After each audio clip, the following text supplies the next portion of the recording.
ദക്ഷിണേഷ്യൻ രാഷ്ട്രീയ ഭൂപടത്തിൽ വലിയ ചലനങ്ങൾ സൃഷ്ടിച്ചുകൊണ്ട് ബംഗ്ലാദേശിൽ മറ്റൊരു പൊതുതെരഞ്ഞെടുപ്പ് നടക്കുകയാണ്. എന്നാൽ ഇത്തവണ ജനാധിപത്യത്തിൻ്റെ ഈ ഉത്സവത്തിനൊപ്പം വലിയൊരു വിഭാഗം ജനതയുടെ കണ്ണീരും ഭയവും കലർന്നിരിക്കുന്നു. വാഷിംഗ്ടൺ DC-യിലെ റേബൺ ഹൗസ് ഓഫീസ് ബിൽഡിംഗിൽ നടന്ന കോൺഗ്രഷണൽ ബ്രീഫിംഗിൽ ഉയർന്നുകേട്ട വാക്കുകൾ ലോകമെമ്പാടുമുള്ള മനുഷ്യാവകാശ പ്രവർത്തകരെയും ഹൈന്ദവ സമൂഹത്തെയും ഒരുപോലെ ഞെട്ടിക്കുന്നതായിരുന്നു. അടുത്ത 10 വർഷത്തിനുള്ളിൽ ബംഗ്ലാദേശിൽ ഹിന്ദുക്കൾ അവശേഷിക്കില്ല. ആ ദാരുണമായ മുന്നറിയിപ്പാണ് അവിടെ മുഴങ്ങിയത്. ഒരു രാഷ്ട്രീയ പ്രസ്താവന എന്നതിനേക്കാൾ പതിറ്റാണ്ടുകളായി തങ്ങൾ അനുഭവിച്ചു വരുന്ന പീഡനങ്ങളുടെയും വിവേചനങ്ങളുടെയും പരിസമാപ്തിയായിട്ടാണ് അവിടുത്തെ ന്യൂനപക്ഷങ്ങൾ ഇതിനെ കാണുന്നത്. ഷെയ്ഖ് ഹസീന സർക്കാരിൻ്റെ പതനത്തിന് ശേഷം ബംഗ്ലാദേശിൽ രൂപപ്പെട്ട അസ്ഥിരത ഏറ്റവും കൂടുതൽ ബാധിച്ചത് അവിടുത്തെ ഹിന്ദു, ക്രൈസ്തവ, ബുദ്ധ ന്യൂനപക്ഷങ്ങളെയാണ്. Coalition of Hindus of North America, Hindu action എന്നീ സംഘടനകൾ സംഘടിപ്പിച്ച ചർച്ചയിൽ ഇരകൾ പങ്കുവച്ച അനുഭവങ്ങൾ കേവലം ആക്രമണങ്ങളുടെ കഥയല്ല, മറിച്ച് ഒരു ജനതയുടെ സാംസ്കാരികമായ ഉന്മൂലനത്തിന് എതിരെയുള്ള പോരാട്ടത്തിൻ്റെതാണ്. ബംഗ്ലാദേശിലെ ഹിന്ദു ജനസംഖ്യയുടെ കണക്കുകൾ പരിശോധിച്ചാൽ ഇതൊരു പെട്ടെന്നുണ്ടായ പ്രതിഭാസമല്ലെന്ന് വ്യക്തമാകും. 1947 വിഭജന സമയത്ത് കിഴക്കൻ ബംഗാളിൽ, അതായത് ഇന്നത്തെ ബംഗ്ലാദേശിൽ, ഹിന്ദുക്കൾ ജനസംഖ്യയുടെ ഏകദേശം 33% ഉണ്ടായിരുന്നു. എന്നാൽ 1971 വിമോചന സമരത്തിന് ശേഷം ഇത് 13.5% കുറഞ്ഞു. ഏറ്റവും ഒടുവിലത്തെ, അതായത് 2022 സെൻസസ് പ്രകാരം ഇത് വെറും 7.95% കൂപ്പുകുത്തിയിരിക്കുന്നു. 16.5 കോടി ജനങ്ങളുള്ള ഒരു രാജ്യത്ത് വെറും 1.3 കോടി ഹിന്ദുക്കൾ മാത്രമാണ് ഇന്നുള്ളത്. ഈ കണക്കുകൾ നൽകുന്ന സൂചന ഭയാനകമാണ്. ഓരോ ദശകത്തിലും ദശലക്ഷക്കണക്കിന് ഹിന്ദുക്കളാണ് ഇന്ത്യയിലേക്കോ മറ്റ് സുരക്ഷിത താവളങ്ങളിലേക്കോ പലായനം ചെയ്യുന്നത്.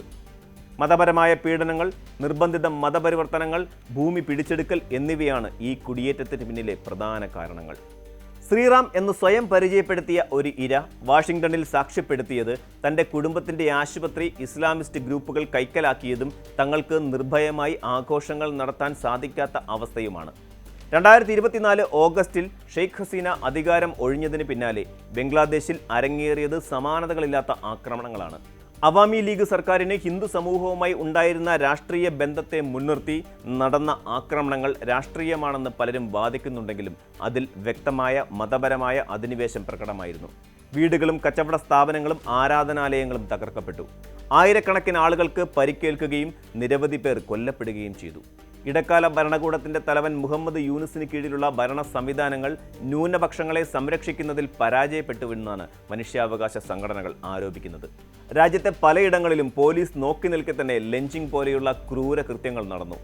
ചിന്മയി കൃഷ്ണദാസിനെ പോലെയുള്ള ആത്മീയ നേതാക്കളുടെ അറസ്റ്റും അതിനെ തുടർന്നുണ്ടായ സംഘർഷങ്ങളും ആഗോള ശ്രദ്ധ ആകർഷിച്ചു.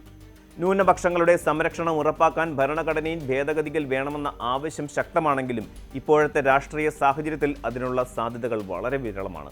തെരഞ്ഞെടുപ്പിന് മുന്നോടിയായി രാജ്യത്ത് വലിയൊരു രാഷ്ട്രീയ ശൂന്യത നിലനിൽക്കുന്നുണ്ടായിരുന്നു. അവാമി ലീഗിനെ തെരഞ്ഞെടുപ്പിൽ നിന്ന് വിലക്കിയതും BNP, ജമാഅത്തെ ഇസ്ലാമി തുടങ്ങിയ സംഘടനകളുടെ സ്വാധീനം വർദ്ധിച്ചതും ന്യൂനപക്ഷങ്ങളെ കൂടുതൽ ഭീതിയിലാഴ്ത്തുന്നു. തെരഞ്ഞെടുപ്പിൽ ആര് ജയിച്ചാലും തങ്ങളുടെ നില മെച്ചപ്പെടില്ലെന്ന നിരാശ ഹിന്ദു സമൂഹത്തിനിടയിൽ പ്രകടമാണ്. US പ്രതിനിധി സുഹാസ് സുബ്രഹ്മണ്യം ചൂണ്ടിക്കാട്ടിയതുപോലെ രാജ്യത്തെ വലിയൊരു രാഷ്ട്രീയ പ്രസ്ഥാനത്തിൻ്റെ അഭാവത്തിൽ നടക്കുന്ന ഈ തെരഞ്ഞെടുപ്പ് എത്രത്തോളം സ്വാതന്ത്ര്യവും നീതിപൂർവവുമാകുമെന്ന ചോദ്യം പ്രസക്തമാണ്. ന്യൂനപക്ഷങ്ങൾ തങ്ങളുടെ വോട്ട് രേഖപ്പെടുത്തുന്നതിൽ പോലും വിവേചനം നേരിടുന്നതായി റിപ്പോർട്ടുകളുണ്ട്. ബംഗ്ലാദേശിലെ സാഹചര്യം മെച്ചപ്പെടുത്താൻ അന്താരാഷ്ട്ര സമൂഹം ശക്തമായി ഇടപെടണമെന്ന ആവശ്യമാണ് വാഷിംഗ്ടണിലെ ബ്രീഫിംഗിൽ ഉയർന്നത്.